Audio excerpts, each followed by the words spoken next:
Hi friends, corn chips masala எப்படி செய்கிறது அப்படின்னு இந்த வீடியோவில் பார்க்க போகிறோம். கடாயில் சிப்ஸ் ஃப்ரை பண்ணுறதுக்காக கொஞ்சமாக ஆயில் சேர்த்துக்கலாம். இது மாதிரி ஃப்ரை பண்ணாத சிப்ஸை வாங்கி ஃப்ரை பண்ணினோம் அப்படின்னா நல்ல டேஸ்டியாக வாசமாக இருக்கும். நம்ம மரச்செக்கு கடலெண்ணெயில் ஃப்ரை பண்ணி எடுத்துக்கலாம்.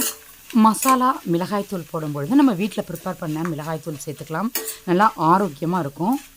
இது மாதிரி எண்ணெய் ஃபுல்லாக நிறைய சிப்ஸு போட்டு நல்லா மிக்ஸ் பண்ணிவிட்டு ஃப்ரை பண்ணி எடுத்துக்கலாம். ஃப்ரை பண்ண சிப்ஸை டைரெக்டாக வாங்கி சாப்பிட்றத விட ஃப்ரை பண்ணாமல் சிப்ஸ் வாங்கிட்டு வீட்டில் ஃப்ரை பண்ணி சாப்பிட்றது கொஞ்சம் ஆரோக்கியம் அப்படின்னு சொல்லலாம்.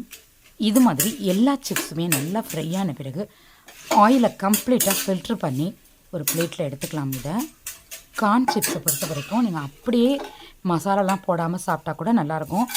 இந்த மாதிரி நம்ம குழம்பு சாதத்துக்கு அந்த மாதிரியெல்லாம் நம்ம வத்தல் பொரிப்போம் இல்லையா, அது மாதிரி இதையும் பொரித்து வச்சும் சாப்பிட்லாம்.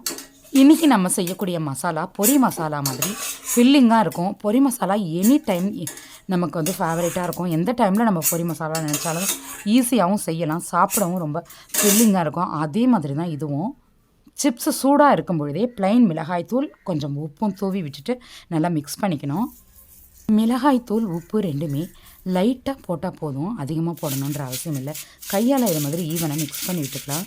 நல்லா மிக்ஸ் பண்ணின பிறகு இது கூட கொஞ்சமாக ஸ்வீட் கார்ன் 5 அல்லது 6 பீஸ், கொஞ்சமாக கேரட் துருவல், கொஞ்சமாக முட்டைக்கோஸ் துருவல் சேர்த்து நல்லா மிக்ஸ் பண்ணிக்கணும். நீங்கள் வேறு எந்த காய்கறிகள் வேணாலும் சேர்த்துக்கலாம். இது கூட நான் கூடவே கொஞ்சமாக குடைமிளகாவும் சேர்த்துக்கிறேன். ஃபைனலாக கொஞ்சமாக கொத்தமல்லி சேர்த்து சாப்பிட்டா அட்டகாசமாக இருக்கும். இது கூட கொஞ்சமாக வெங்காயம், கொஞ்சமாக தக்காளி பீசஸ் சேர்த்து சாப்பிட்லாம். நீங்கள் காய் எதுவுமே போடாமல் கொஞ்சமாக வெங்காயம் தக்காளி மட்டும் போட்டு சாப்பிட்டாலும் இது ரொம்ப சூப்பராக இருக்கும். தக்காளி சேர்க்குறதா இருந்தால் விதைகளையும் ஜூஸையும் எடுத்துட்டு வெறும் அந்த தோல் பகுதியை மட்டும் சேர்த்துக்கோங்க. ஊற வச்சு வேக வச்ச வேர்க்கடலை கொஞ்சமாக சேர்த்தா ஹெல்த்தியாகவும் டேஸ்டியாகவும் இருக்கும்.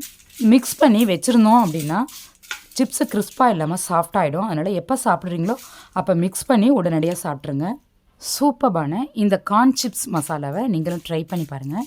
சேனலை இது வரைக்கும் சப்ஸ்கிரைப் பண்ணாதவங்க ப்ளீஸ் பண்ணிக்கோங்க. பக்கத்தில் இருக்க பெல் ஐக்கான் ப்ரெஸ் பண்ணி ஆல் ஆப்ஷன் கொடுத்துக்கோங்க.